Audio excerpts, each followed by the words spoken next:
Que a doce paz do Senhor Jesus esteja no seu coração. Seja muito bem-vindo a mais uma aula da nossa escola bíblica. Eu sou o professor Egivanildo Tavares e falo aqui da Assembleia de Deus em Santa Rita, na Paraíba. Seja muito bem-vindo. Na lição de hoje nós vamos estudar como ler as Escrituras, a lição de número 5. Estamos fazendo uma série de estudos através dessa lição que a CPAD adotou para esse trimestre inicial de ano. E a grande temática é a supremacia das Escrituras. Já estudamos sobre a autoridade das Escrituras, que é derivada do próprio Deus, a inspiração das Escrituras, que vem do próprio Deus também, que sopra sobre as Escrituras. Já estudamos sobre a inerrância da Bíblia e estudamos o tema, a estrutura da Bíblia, como ela está estruturada em dois testamentos, o Antigo e o Novo, sua formação, divisão, cânon, e hoje como ler as Escrituras, que diz respeito às técnicas de interpretação. Qual o método mais básico e elementar para ler a Escritura de forma sadia? Pois não basta apenas ter as Escrituras e crer que ela é a palavra de Deus. Para manuseá-la é preciso também fazer uma leitura sadia, contextualizada, respeitando o significado e o sentido do texto dentro do seu contexto, para não extrapolar os limites do texto e impor uma voz ao texto e dizer que a Bíblia está dizendo aquilo que ela não diz, quando eu quero que ela diga. Ou levar os meus conceitos da minha denominação, do meu ambiente para dentro do texto e querer que o texto diga aquilo. Então, vamos lá. Como ler as Escrituras? É um tema bastante pertinente. E o objetivo geral desta lição será dar a devida importância ao assunto que impacta diretamente a qualidade da fé do leitor da Bíblia. E o que seria isso? Esse tema que pode impactar é a interpretação. A interpretação é uma coisa tão séria que nós temos um texto na carta de Pedro mostrando o perigo daqueles que interpretam erroneamente as Escrituras. Os objetivos específicos são, primeiro, expor que a Bíblia precisa ser interpretada. Então, há uma necessidade. Como todos nós, como seres humanos, já nascemos com a capacidade dada por Deus, independente se é cristão ou não, para interpretar o mundo, as coisas, os objetos, as pessoas, os textos. É algo inato ao próprio ser humano ele ser um ser interpretante, alguém apto para interpretar. Ele aprende a interpretar quando ele começa a diferenciar a voz do pai e da mãe desde o ventre. E como ele começa a identificar quem é papai, quem é mamãe, quando sai do ventre e começa a diferenciar o tom. Isso já é um processo interpretativo dessa capacidade inata do ser para interpretar. E quando crescemos, avançamos, desenvolvemos a nossa racionalidade, a capacidade interpretativa, então podemos aprender regras e como dirigir. Existem regras para aprender a dirigir e quando a pessoa ele começa desconfiado, inseguro, dominado de medos, ele não consegue passar marcha e olhar para frente, ele vai passar marcha e olha para o lado. Ele quer ver a marcha em movimento, ele não consegue olhar o retrovisor, olhar para trás, olhar pelo centro, o que vem. Não. Depois que aprende a dirigir, ele faz isso naturalmente. Ele passa a marcha, ele olha para um lado, para o outro, coloca a mão do lado de fora, que não é permitido, e olha pelo retrovisor, acena para alguém que está na rua, faz tudo isso tranquilamente, consegue ver o semáforo, consegue ver as placas que estão direcionando, porque ele desenvolveu um automatismo no ato de fazer, no ato de dirigir. Interpretar as Escrituras é também algo semelhante. Você aprende as regras, os princípios, e aí você vai fazer igual o trem, andar no trilho, sem sair dele, porque O trem precisa seguir em cima do trilho para poder dar certo. Então, a verdadeira interpretação, ela existe, ela segue regras. É o trilho onde norteia o ser humano. Segundo, pontuar os pressupostos ou aquilo que foi estabelecido como base ou colunas pentecostais para a leitura da Bíblia. Por que pressupostos pentecostais? Pelo ato da crença que os dons são atuais e que eles são experimentais, podem ser experimentados hoje, vivenciados. Então, não é uma coisa que está presa ao texto e ficou presa ao passado, mas diz respeito à realidade presencial de cada um. E terceiro, apresentar os princípios básicos da interpretação bíblica. Então, o que norteia essa leitura para que ela seja saudável? Quero alertar que a hermenêutica não é coisa para erudito, para acadêmico, é para qualquer um.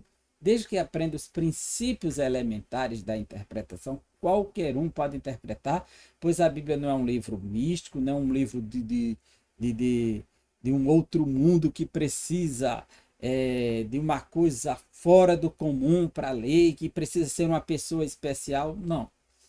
Qualquer pessoa pode ler e compreender a lei. Agora, em relação à teologia, à mensagem salvadora, chegar a essa compreensão teológica de algo que aponta para Cristo, precisa da iluminação do Espírito. Mas em relação ao texto, à história, à mensagem, é um livro como se lê qualquer outro livro, se ler a Bíblia se entende historicamente.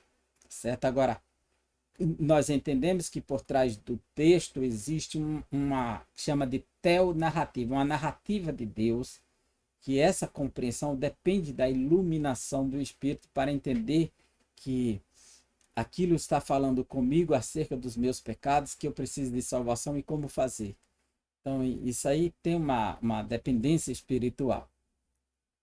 Mas, quanto ao mais, é um texto comum que basta seguir os princípios elementares de uma leitura que não terá dificuldade de ser interpretado.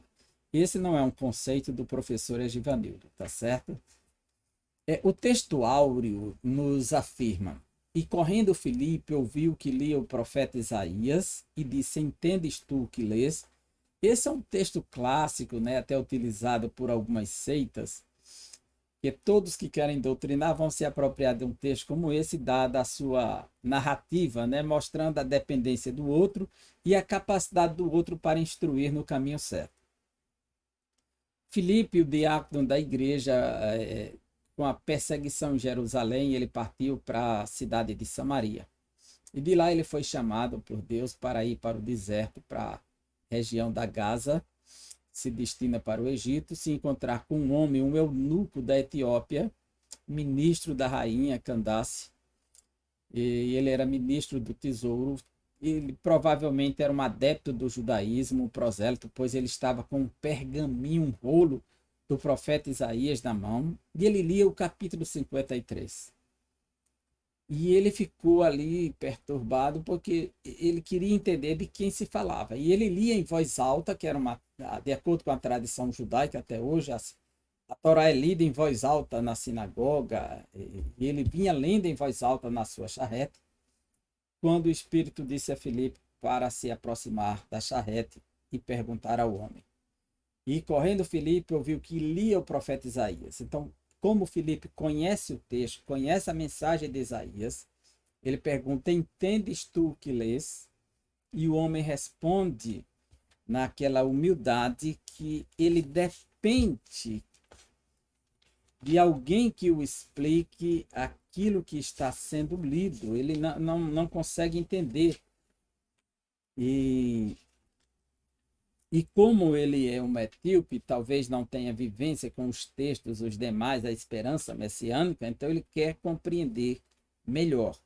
E Atos, capítulo 8, versículos 26 em diante, diz: e o anjo do Senhor falou a Filipe, dizendo: levanta-te e vai para a banda do sul, ao caminho que desce de Jerusalém para Gaza, que está deserto. Levantou-se, foi, e eis que um homem etíope, eunuco, mordomo-mor de Candace, rainha dos etíopes, o qual era superintendente de todos os seus tesouros, e tinha ido a Jerusalém para adoração, que mostra que ele é um prosélito. Regressava e, assentado no seu carro, lia o profeta Isaías. E disse o Espírito a Filipe: chega-te e ajunta-te a esse carro. E disse o Espírito a Filipe, já li, né, o 29. E correndo Filipe ouviu que lia o profeta Isaías e disse: entendes tu o que lês? Veja, a grande pergunta de Filipe para o eunuco.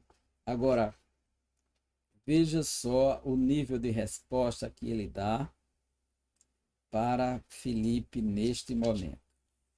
O eunuco, movido por sua carência.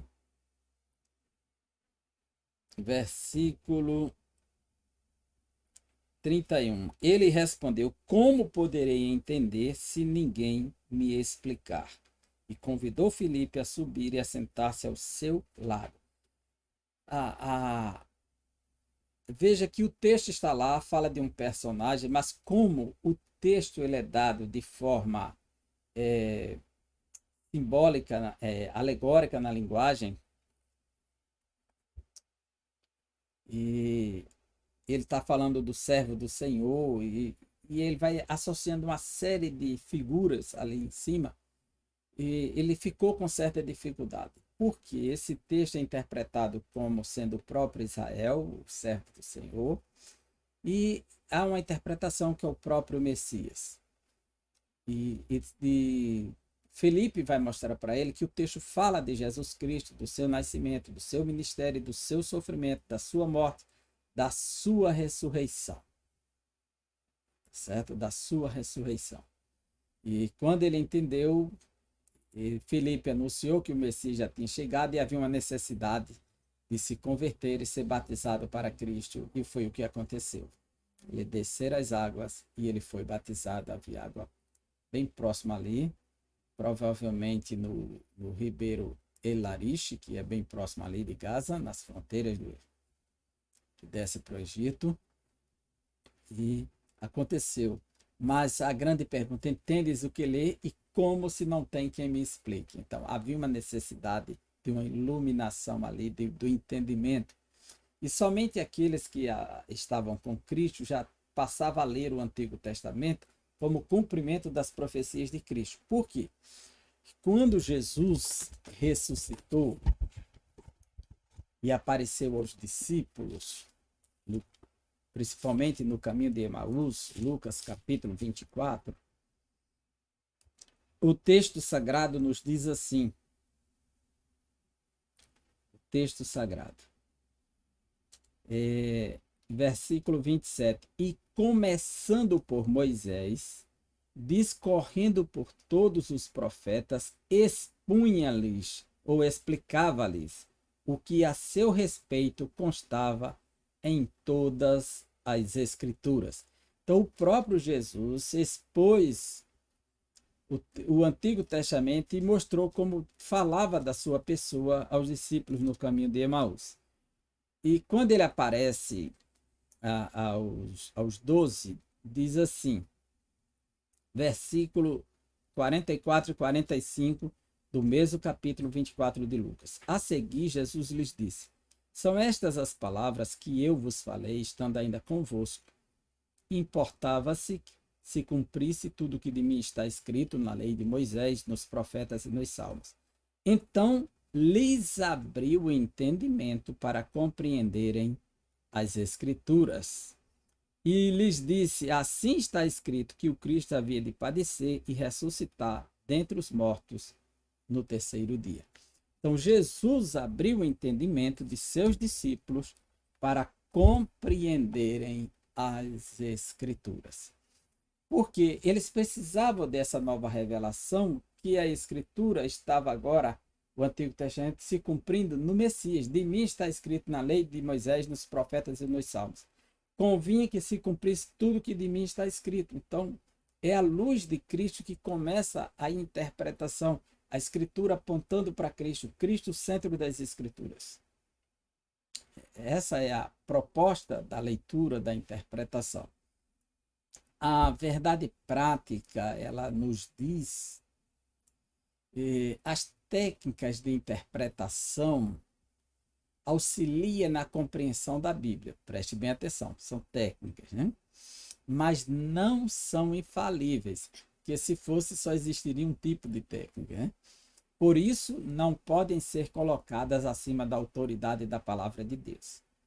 Todo processo interpretativo, toda técnica, todo método de abordagem é para compreender as Escrituras e reconhecer a infalibilidade das Escrituras, a autoridade das Escrituras, e não para ser colocada acima das Escrituras. Ela sempre terá primazia.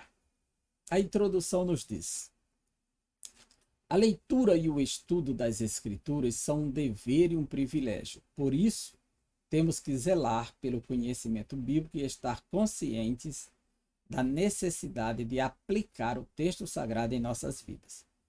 Leitura, interpretação e aplicação.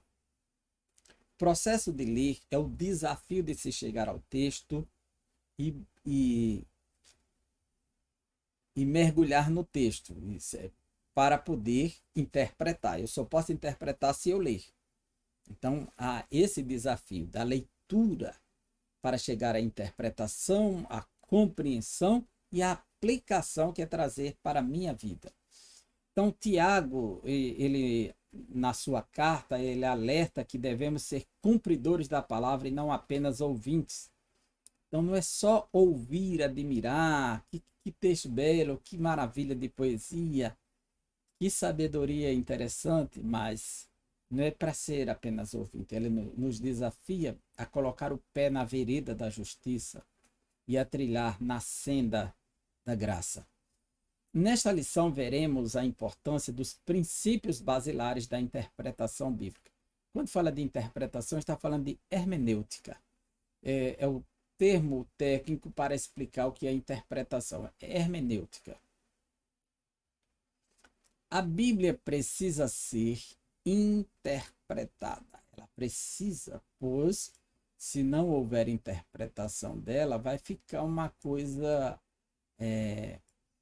perigosa. Qualquer um vai ler e impor um texto, um significado sobre ela.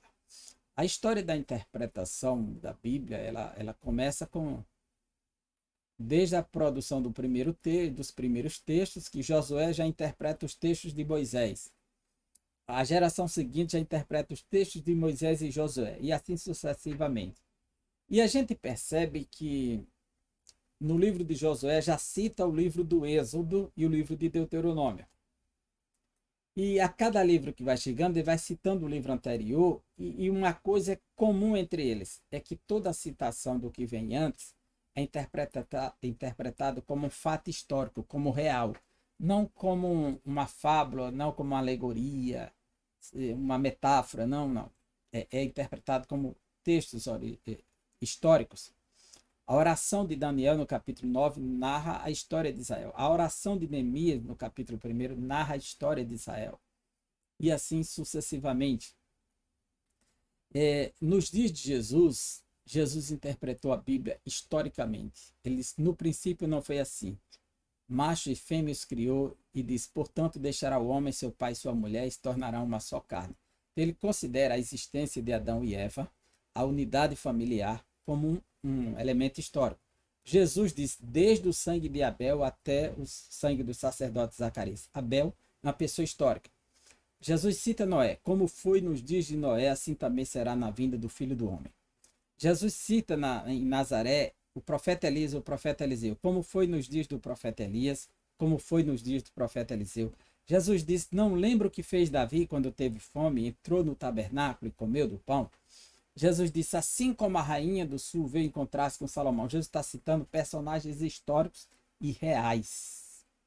Veja, assim como Jonas esteve 3 dias e 3 noites no seio da terra, assim está no ventre do peixe, assim estará o Filho do Homem no seio da terra. Então, Jesus está citando a Bíblia sempre de forma histórica e literal. Então, o primeiro ponto a ser considerado para fazer uma interpretação ideal. Jesus é o nosso referencial introdutório para a interpretação. E Jesus também interpreta a Escritura pela Escritura. Isso é um ponto fundamental aqui. E interpreta a Escritura a partir da sua pessoa. Hoje se cumpre esta Escritura, quando ele lê o profeta Isaías 61, em Lucas capítulo 4, na sinagoga de Nazaré. Então, a importância da exegese. O que é exegese? A palavra exegese vem do verbo, da preposição ex, que é conduzir, ou ek, para fora, e do verbo egiomai, que é o verbo conduzir. Literalmente é conduzir para fora. Então, uma exegese verdadeira é a condução do conteúdo para fora. É você ler o texto, encontrar o significado original no seu contexto e puxar para fora, para mim. Porque o que Deus disse aqui é o que ele me diz aqui também. E não conduzir um significado para dentro do texto. Essa condução seria um significado de fora para dentro, é uma exegese. Veja aqui, a exegese. Exegese é a ideia de colocar o significado dentro do texto. Isso aqui é uma coisa tão séria, principalmente para nós que vivemos numa igreja de linha pentecostal, de uma tradição maravilhosa ligada assim à vivência com o Espírito, essa dinâmica toda, mas que não coloque essa vivência e essa capacitação acima dos princípios da interpretação. Porque os princípios de interpretação eles são universais. Não interessa onde você está, se é tradicional ou pentecostal. Os princípios são os mesmos. O diferencial é que alguns podem defender a ideia de que os dons cessaram e outros vão continuar. Em relação a isso, mas as demais coisas, os princípios são os mesmos. A doutrina da inspiração da Bíblia, a doutrina da inerrância, a doutrina da revelação, da iluminação, tudo isso é o mesmo. Então, a importância da exegese. O termo exegese vem do verbo grego ex, trazido como para fora, e agein, que é o sentido de guiar, conduzir. Ou seja, literalmente é conduzir para fora. Não pode ser outra coisa além deste sentido. Isto é, extrair a intenção das palavras de um texto. Assim, o alvo da exegese é deixar que as Escrituras digam o que o Espírito Santo pretendia no seu contexto original. E quando isso não é feito, termina forjando uma doutrina que não é a doutrina da Bíblia. Quando se tira o texto do contexto e faz uma aplicação descontextualizada, termina gerando uma doutrina que não é a doutrina da Bíblia. E isso é muito sério. Então, a importância da exegese. Assim, o alvo da exegese é deixar que as Escrituras digam o que o Espírito Santo pretendia no seu contexto original. Dessa forma, para não fazer o texto significar aquilo que Deus não pretendeu, é necessário um minucioso exame das Escrituras. Por isso que Paulo diz, procura apresentar-te como obreiro aprovado que maneja bem a palavra da verdade. Por exemplo, o estudo das línguas bíblicas, dos fatos, da história, da cultura e dos recursos literários usados no texto sagrado coopera na compreensão do real significado das palavras inspiradas. E eu quero dar um exemplo aqui claro do que seria isso, colocar o texto no seu contexto e não dar uma voz ao texto que não lhe pertence. Que quando as pessoas se acostumam a ouvir uma doutrina e vai repassando para frente cada vez mais, e às vezes o texto não está dizendo aquilo e se torna perigoso. Eu poderia citar aqui o caso do profeta Zacarias, quando diz, eu não separei de imediato essa referência, mas aqui me vem na mente aqui agora, logo para iniciar essa apresentação, aqui no profeta Zacarias, ele vai dizer assim, Cadê aqui? Que feridas são estas?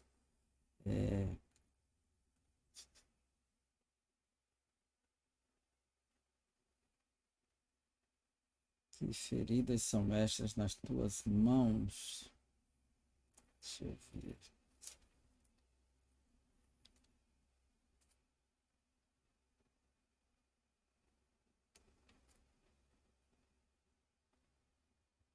Capítulo 13 de Zacarias. Olha, esse texto diz assim, versículo 6: Se alguém lhe disser que feridas são estas nas tuas mãos, responderá ele: são feridas com que fui ferido na casa dos meus amigos.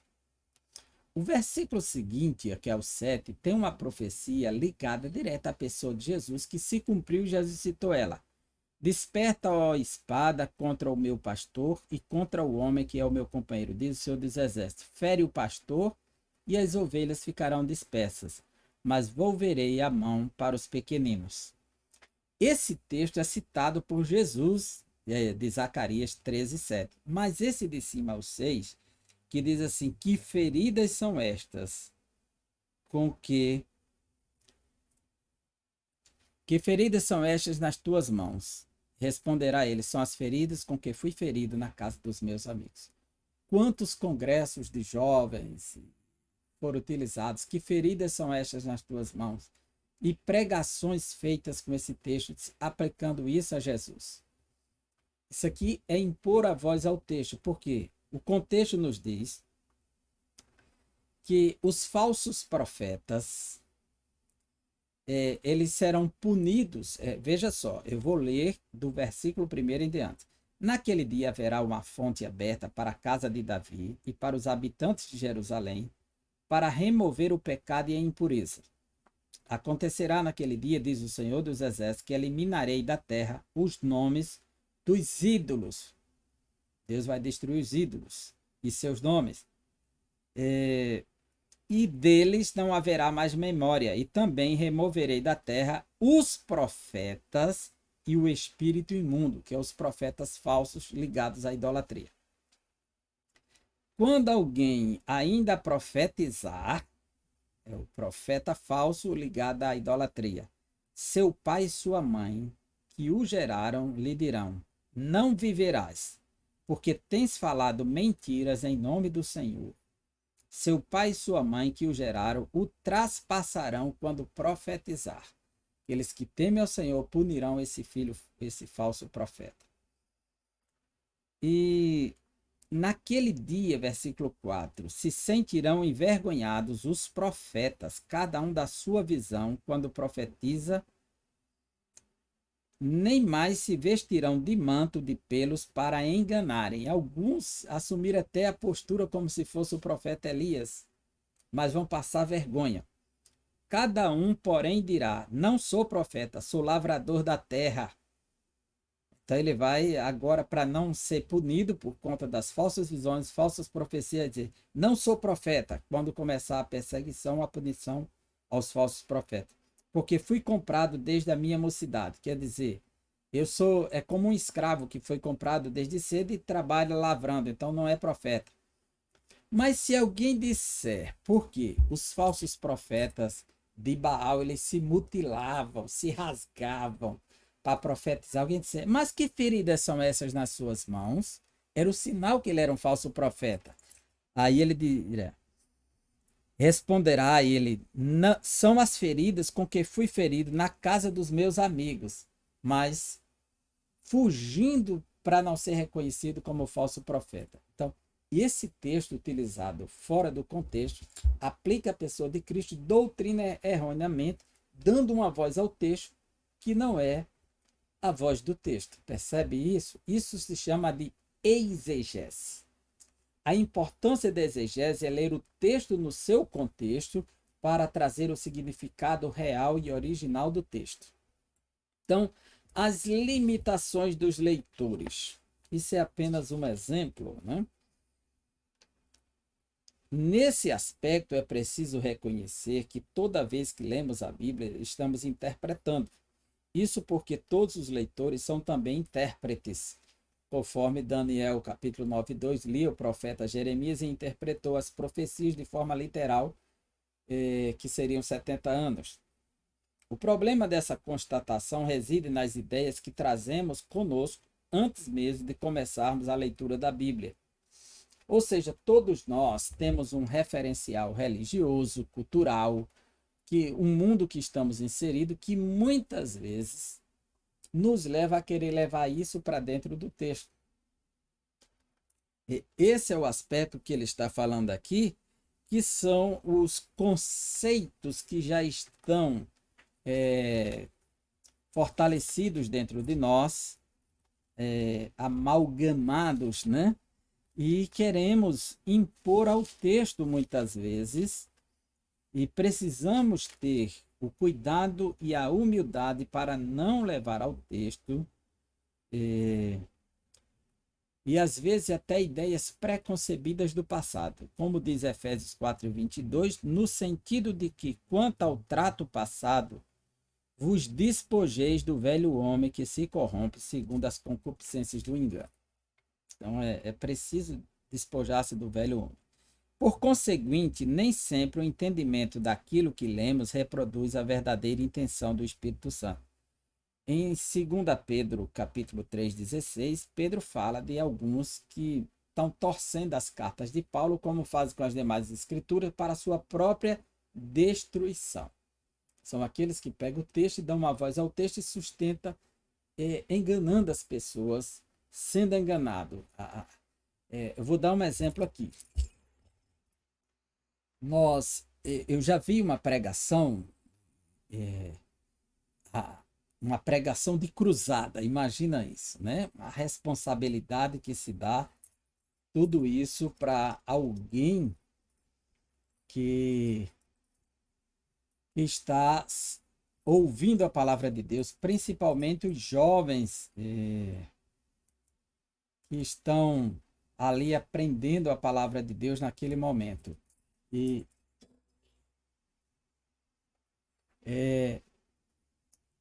o pregador, ele leu assim: lembra-te de mim quando entrares no teu reino. Então, ele só leu essa parte do texto, e todos sabem que é a história do ladrão na cruz. Tem dois ladrões condenados pelos seus pecados, são dois malfeitores. Não existe essa história de bom ladrão, e a tradição lhe dá o nome de Dimas. A Bíblia não diz o seu nome, é a tradição que lhe deu esse nome. E o que ele fez? Lembra-te de mim quando entrares no teu reino. Então ele disse que o ladrão reconheceu que Jesus tinha um reino. Primeira coisa que ele vai apresentar é que Jesus tem um reino. Depois ele, na sua fala, eu vou tomar um pouco de água, um segundo aqui.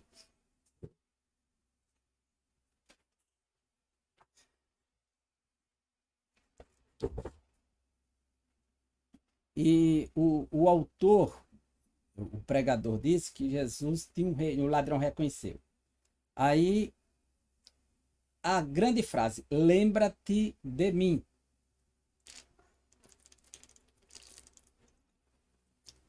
Essa expressão ele pegou, e para explicar o que significa isso, ele disse que quando José e Maria fugiam com o menino Jesus da matança de Herodes para o Egito, eles entraram numa caverna. Então veio aquele ladrão com a sua quadrilha, e quando encontraram José e Maria, eles decidiram estuprar Maria, matar José e o menino. E aquele ladrão partiu para frente dos amigos e disse: não toque. Por que não toque? Porque eu fiz uma promessa à minha mãe, nunca tocar numa mulher, não abusar de uma mulher, nem tocar numa criança. Então ninguém toca. Então ele protegeu a família, José e Maria. E agora Jesus diz assim: lembra-te de mim quando entrares no teu reino. E Jesus tinha boa memória, ele lembrou-se daquilo que na infância, quando ele ia para o Egito. Olha só, se essa abordagem fosse verdadeira, aquele ladrão foi salvo pelas obras, por aquilo que ele fez de bom no passado, e não pela morte de Cristo. Veja como uma história ilustrativa falsa pode trazer uma falsa luz que gera um falso conceito e as pessoas não se dão conta disso. Porque estaria dizendo que o ladrão foi salvo pelas obras e anularia o serviço na cruz de Cristo e ninguém se deu de conta disso. Então, o perigo de trazer uma voz ao texto que não está no texto. Esse é um dos perigos de trazer. E como se conta a história que Bartimeu era cego de nascença, que ele nasceu.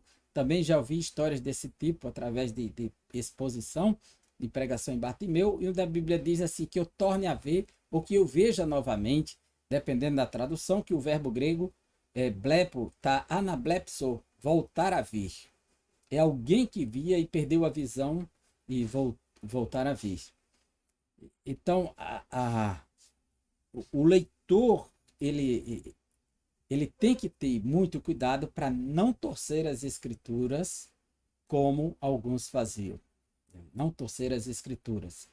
A importância de se voltar para a Bíblia dentro do seu contexto e buscar a voz do texto no texto e não impor uma voz sobre o texto.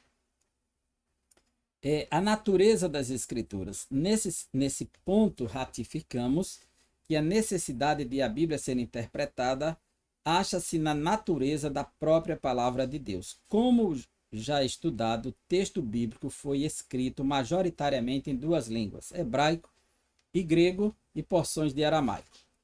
Num período de cerca de 1.600 anos, cerca de 40 autores que viveram em épocas e lugares diferentes, distribuídos no Velho Mundo, África, Ásia e Europa. Portanto, os textos canônicos, quer dizer, os textos canônicos são os 66 livros da Bíblia, o cânon protestante reconhecido. Portanto, os textos canônicos possuem particularidades que não podem ser ignoradas, que são os gêneros literários. Dentre tantas, podemos citar as narrativas, que são histórias. Narrativas são histórias, são relatos. E as poesias, que é a poesia hebraica antiga, que não é o nosso modelo de poesia com métrica e rima, mas é feita de paralelismos.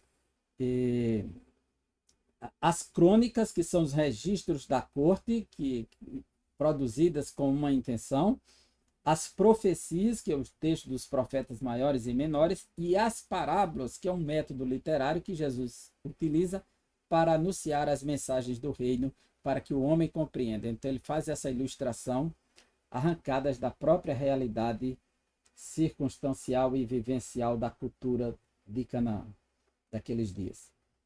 E sob a orientação do Espírito Santo, o cristão precisa ir observando as regras gramaticais, porque se você altera o verbo e as palavras, você pode dar outro significado. Nós temos um exemplo claro aqui no Brasil que se tornou tema de polêmica, de vergonha e de falsa representação do que é o cristianismo evangélico. Um sujeito se declarou pastor, um pedreiro. Isso não quero dizer que alguém que seja pedreiro não pode chegar à função de pastor se ele for chamado por Deus, mas alguém totalmente desabilitado para manejar as escrituras, instruir e doutrinar pessoas. E a Bíblia diz que o obreiro precisa estar preparado para manejar bem a palavra da verdade. E para que ele maneje bem, ele precisa conhecer a ferramenta. E ele leu o profeta Oséias e lá diz assim: toma uma mulher adúltera. E ele não leu o acento. Então, toma uma mulher e adultera. Então, ele se agraciou de uma irmã dentro da igreja e disse que Deus estava exigindo dele que adulterasse com ela. E ele estava orando por isso e ela aceitou na sua inocência. Um povo simples, de uma comunidade simples, que acreditava piamente que aquele homem estava sendo usado por Deus, orientado pelo Espírito Santo e fazendo a interpretação correta. E mostrou mais o texto de Oséias: toma uma mulher adúltera. E ele entendeu: toma uma mulher e adultera. Mesmo assim, não era mandamento para ele se fosse. Se fosse, não era mandamento para ele. Que Deus reprova o adultério, Deus condena o adultério. O adultério dava em morte de apedrejamento. E agora Contrariando tudo isso, ele adulterou com essa irmã e gerou uma polêmica. Ela engravidou do pastor e o marido estava aceitando porque o Espírito Santo queria isso. Envolver o Espírito Santo, envolver Deus, envolver as Escrituras em um engano pessoal. Isso tornou símbolo de chacota, uma representação da ignorância humana religiosa e as pessoas tomam aquilo como se fosse o modelo do que é a igreja evangélica, o que não é verdade. Uma pequena igreja liderada por uma pessoa ignorante, desqualificada, que nem ao menos sabia ler o que era um acento de uma palavra, que um acento modificou tudo. Um acento. Veja como faz a diferença, né? Alguns judeus na guerra matavam porque o outro não sabia pronunciar a palavra cibolete e chibolete. Então, um falava, começava com a mesma letra, mas a pronúncia doce e a pronúncia forte. Cibolete e chibolete. Só por isso ele matava o outro. Então, tem pessoas que não sabem discernir. E aí, tem muita gente querendo estar na liderança, estar conduzindo os rebanhos, sem querer estudar as Escrituras, comprometendo destinos e a própria Igreja de Cristo sendo exposta ao escárnio, à desonra por conta dessas pessoas. Que Deus tenha misericórdia dessas pessoas e de nós, e nos dê a graça e a humildade para entendermos e fazermos da forma correta o que é correto, do jeito certo. Que a graça de Deus esteja sobre a sua igreja. Então, é preciso reconhecer a natureza das Escrituras como um texto divino e que ela precisa ser considerada com todos os seus detalhes, com todos os gêneros literários, para não cometer uma injustiça com o texto e dizer que é Deus que está dizendo, quando Deus não está dizendo, ou fazer uma doutrina com o texto quando o texto não está dizendo.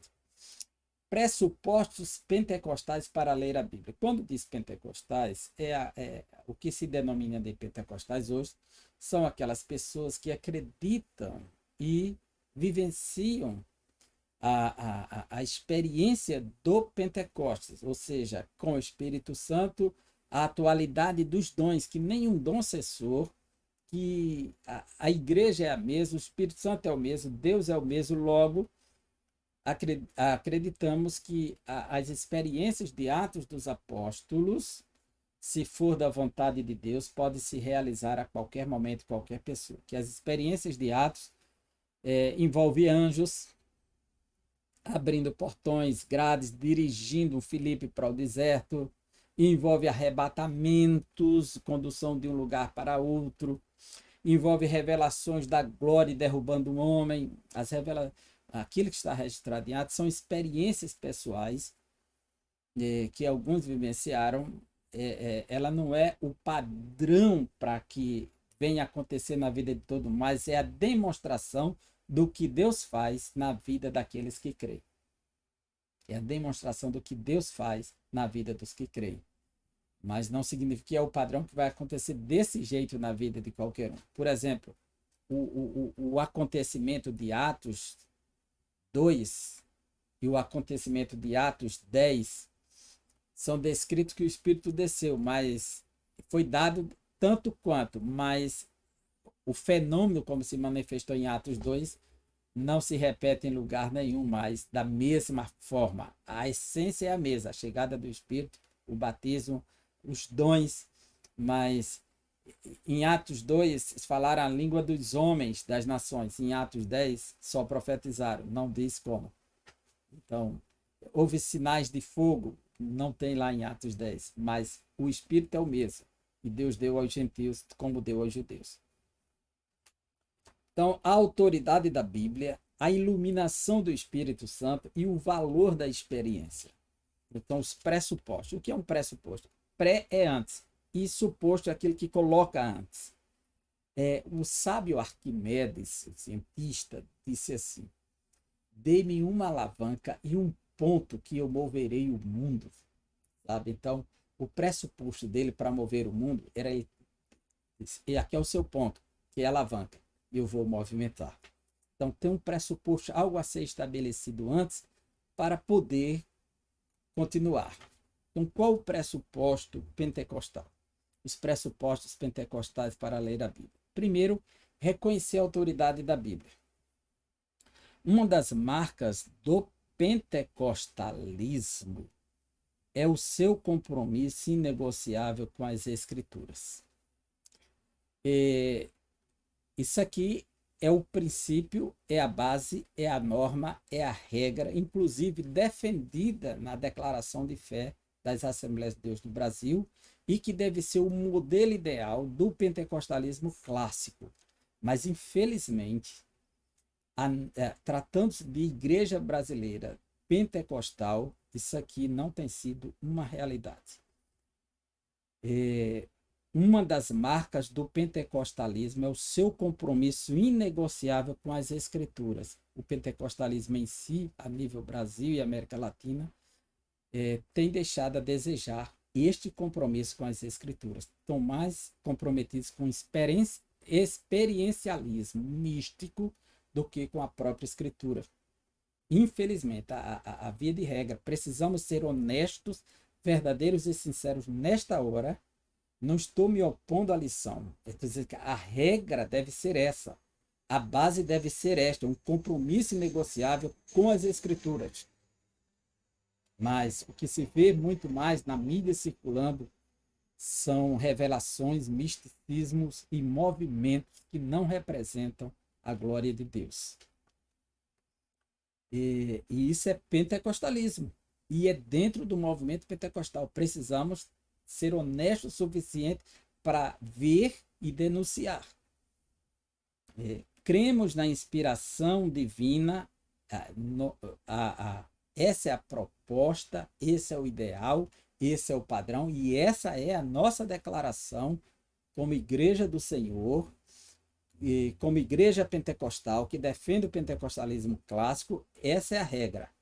Cremos na inspiração divina, verbal e plenária da palavra de Deus, nossa autoridade final em questões de fé e prática. Quer dizer, a forma que creio e como pratico, ela tem que ser norteada, pautada na palavra de Deus, e não experiências subjetivas da revelação de A, B, C ou D.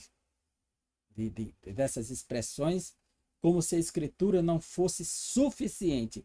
E o nosso tema é a supremacia das Escrituras, a inspirada, a inerrante, infalível palavra de Deus. E precisamos crer dessa maneira e defender desta maneira. Precisamos. Não quer dizer que todo mundo tem que crer do mesmo jeito. E essa é a proposta ideal. Portanto, ao ler o livro sagrado, temos como pressuposto sua inerrância e infalibilidade, que ela é inerrante e infalível. Tudo que está escrito é verdadeiro e serve para o nosso ensino, conforme Romanos 15:4. Nessa compreensão, refutamos a relativização e a desobediência aos preceitos bíblicos. Aqueles que relativizam a Bíblia e mostram-se submissos à própria Bíblia para valorizar a sua experiência pessoal e subjetiva e mística, como ele diz aqui, rejeitamos, refutamos a relativização e a desobediência aos preceitos bíblicos. Acatamos suas doutrinas, reconhecemos a realidade do sobrenatural, a literalidade dos milagres e a atualidade do batismo no Espírito Santo e dos dons espirituais. Então, o pressuposto pentecostal é que acata as doutrinas, reconhece a realidade sobrenatural, Deus intervém na história, Deus opera através da igreja, Deus se comunica com a igreja, e a literalidade dos milagres, que foi literal e pode acontecer novamente, a atualidade do batismo com o Espírito Santo e dos dons espirituais. Isso aqui não dá para negar o que está nas Escrituras. Se está escrito, se essa é a realidade da igreja, deve ser a realidade da igreja. Ninguém pode ultrapassar as Escrituras e impor às Escrituras uma voz que ela não dê. Cessaram os dons, cessaram os milagres. Não. Deus não faz mais como fazia antigamente. Quem disse isso? Quem está acima das Escrituras? Quem é esse Senhor absoluto para determinar isso? Mas a nossa orientação depende das Escrituras.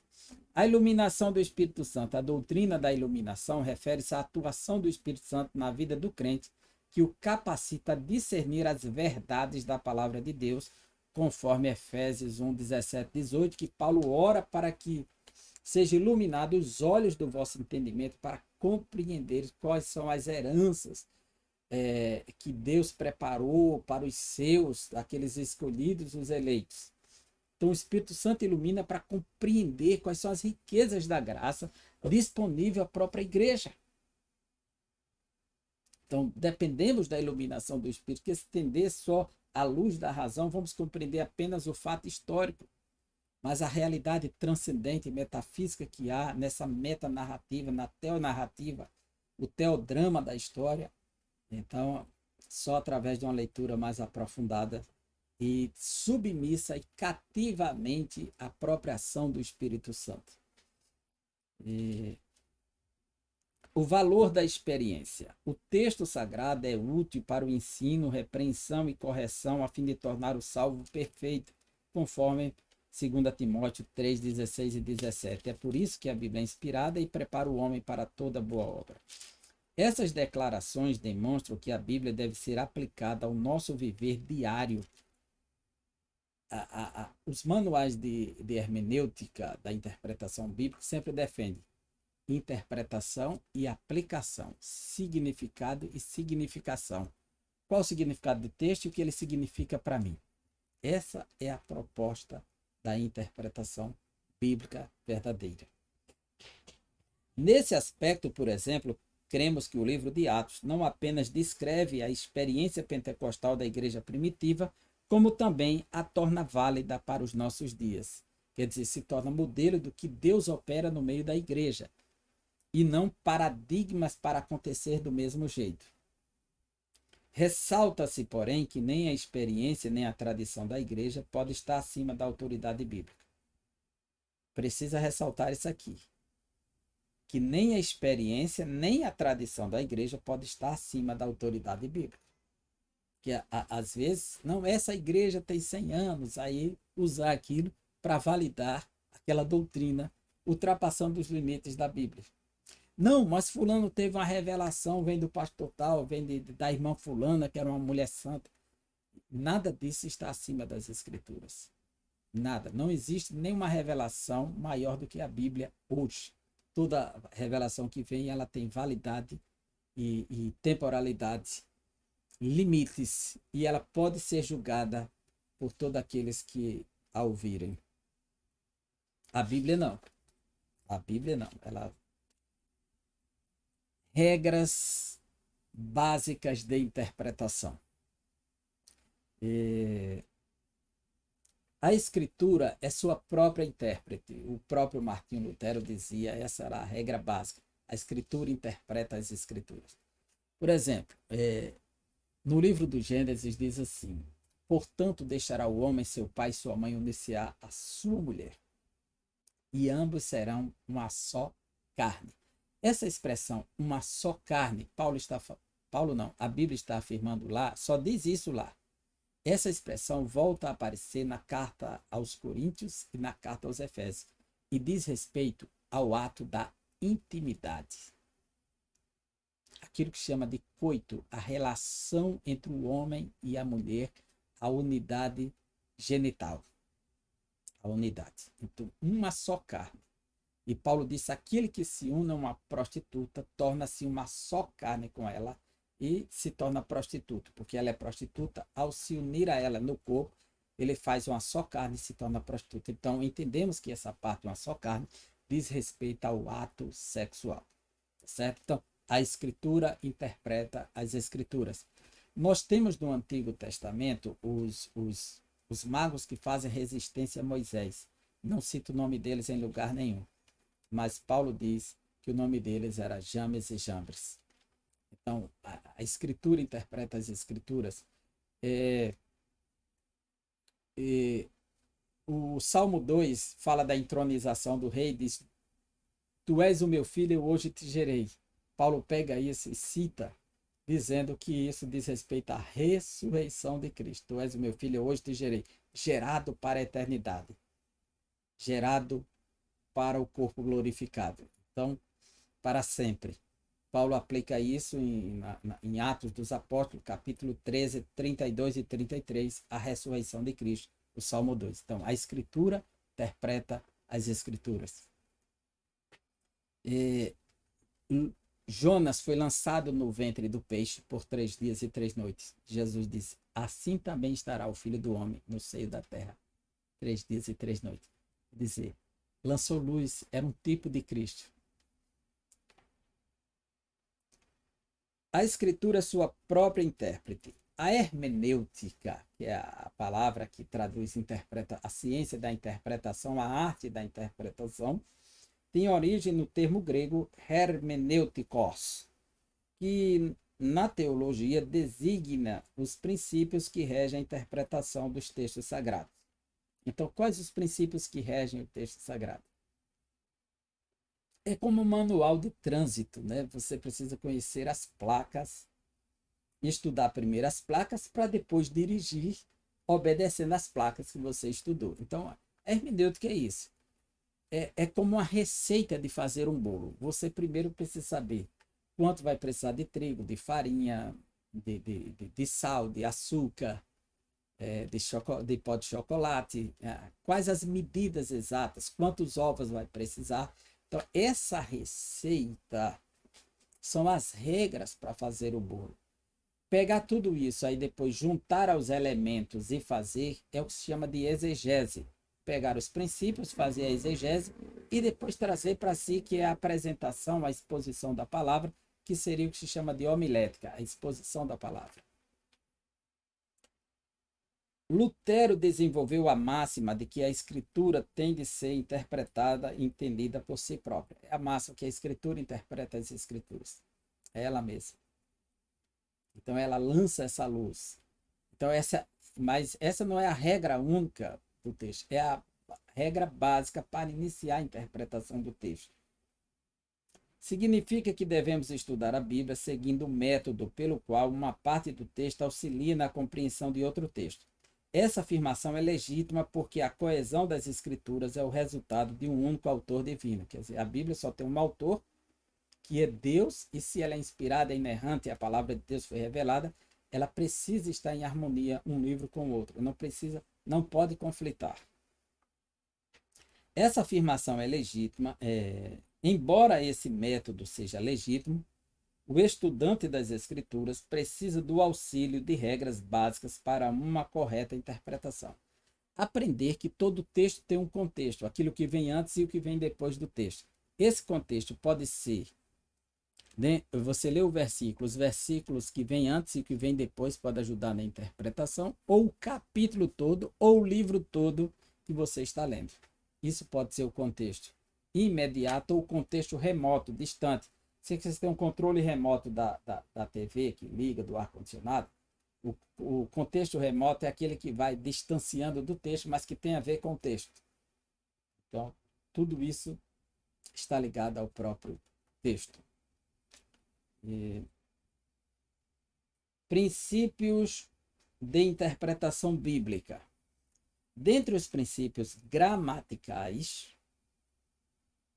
históricos e literários, que gramaticais é quando você faz a leitura considerando o que é verbo, o que é sujeito, o que é pronome, o que é adjetivo, o que é advérbio, como se forma uma locução sem o verbo,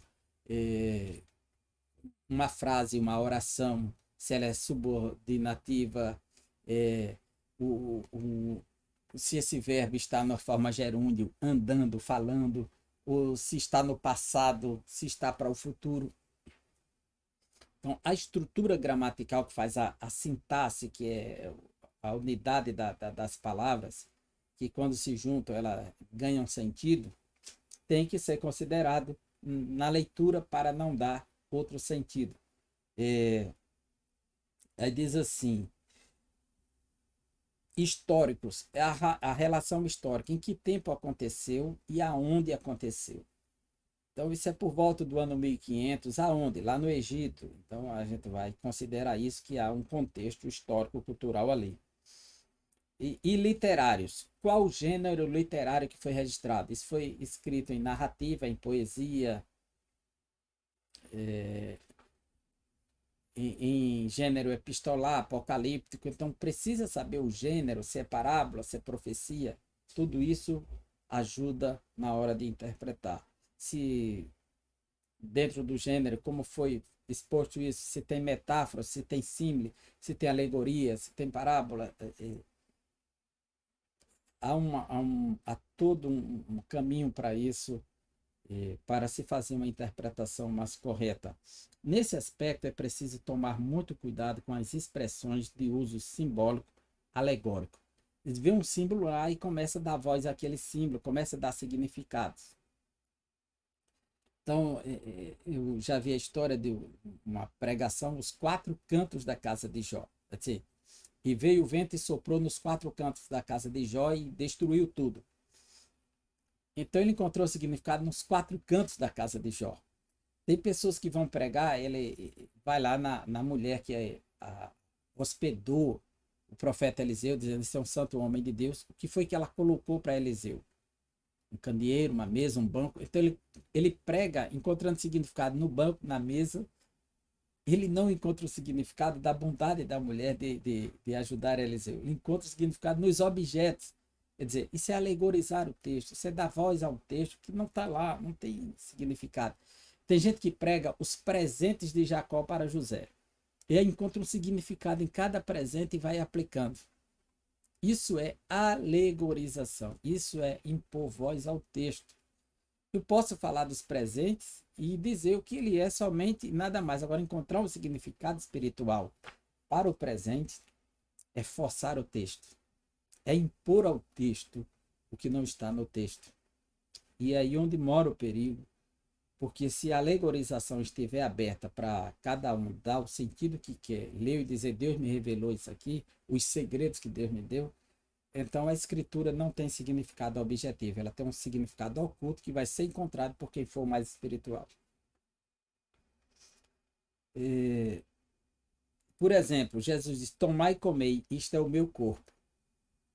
É claro que ele está falando, né? Esse texto mostra que corpo aqui não está no sentido literal, é algo simbólico. É o sentido figurado da palavra, não é literal. Jesus disse, quem não comer da minha carne e não beber do meu sangue não tem parte comigo. Muita gente saiu desesperada. Achou aquilo blasfemo, achou aquilo estranho para a doutrina que Jesus estava falando. Só que Jesus estava falando de forma figurativa. Ele não estava falando no sentido literal das coisas. Porque estava escrito no Salmo 72, e abrirei a sua boca e falará por parábolas. Então, era uma profecia para Jesus que se cumpre nele. O termo parábola é muito amplo como expressões figurativas. Os perigos da hermenêutica pós-moderna. Aqui nós temos a hermenêutica tradicional. Como Jesus começou a interpretar os textos de forma histórica e tipológica e centrada na pessoa dele, quando disse, hoje se cumpre esse texto. De mim estava escrito. Como ele apela para a sua pessoa, quando ele interpreta de forma tipológica, quando ele interpreta de forma histórica, os apóstolos seguem esse padrão. No período pós-apostólico, surgiu o período patrístico, que é os pais da igreja depois dos apóstolos. Surgiram 2 escolas rivais de interpretação da Bíblia. Uma em Antioquia da Síria, fazia interpretação literal, histórico-gramatical. E uma em Alexandria, que é a interpretação alegórica, influenciada por Filo, o judeu, que deu ênfase ao alegorismo por conta da metafísica platônica. Essa escola alegórica de Alexandria foi a que mais prevaleceu sobre a tradição cristã principalmente no catolicismo, que vem agora impondo a interpretação dogmática. A igreja interpretou, então é dogma, tem que ser obedecido. Lutero compreende que a escritura não está submetida a dogmas nem a alegorismo, então ele defende a interpretação histórico-gramatical, considerando a história e o aspecto gramatical do texto, reconhecendo cada literatura dentro da sua estrutura literária.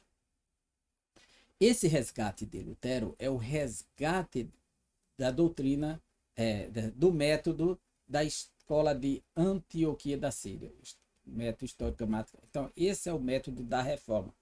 Porém, com o passar do tempo, depois da era iluminista, a ênfase na razão, surgiu o método, então, moderno, se opondo ao método tradicional conservador, e agora o método pós-moderno, que é a hermenêutica liberal, que rejeita a ortodoxia e que rejeita que alguém possa chegar até o significado do texto original, mas que o significado é dado pelo leitor e não buscado no autor do texto. Então ele tira o sentido original para cada um dar a voz que quer sobre o texto.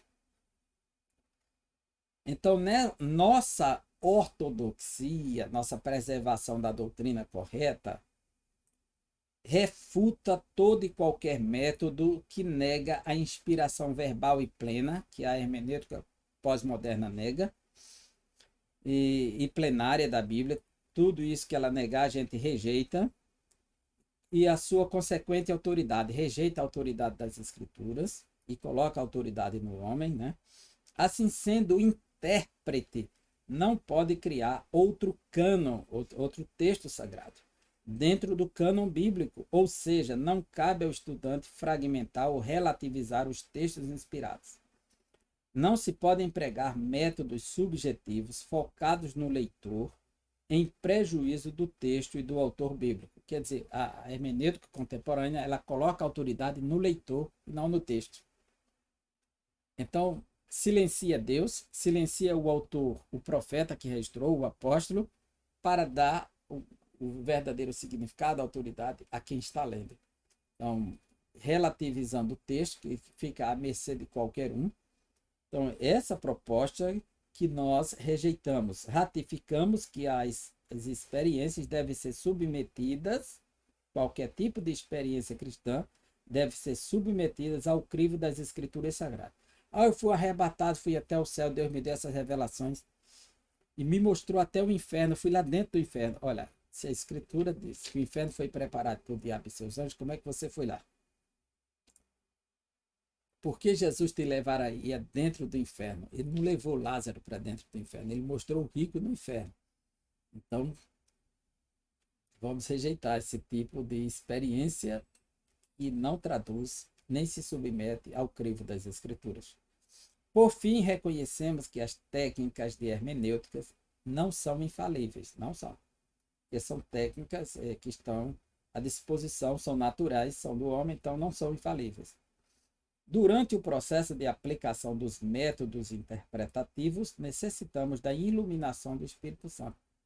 Ai de nós se não dependermos do Espírito Santo em tudo que fizermos em relação às Escrituras. Jesus disse, sem mim nada podeis fazer.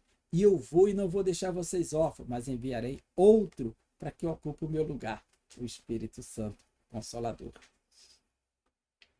Conclusão. A Bíblia Sagrada deve ser lida e interpretada nesse mister. Somos auxiliados pela exegese, que é a condução do significado para fora, do verdadeiro sentido do texto, e pela hermenêutica, que são os princípios da interpretação, as normas, como falamos. É a receita de fazer o bolo e a exegese é o fazer o bolo. É o exercício de fazer o bolo. Contudo, nenhuma das técnicas de interpretação estão acima da autoridade da palavra de Deus. Todo esse processo hermenêutico é para reconhecer a autoridade das Escrituras e não para se colocar acima das Escrituras. O que a igreja crê e professa deve ser interpretado à luz da própria Escritura. Se a igreja professa algo e quer validar fundamentada na sua tradição, essa igreja não está comprometida com as escrituras, ela está comprometida com tradições de homens.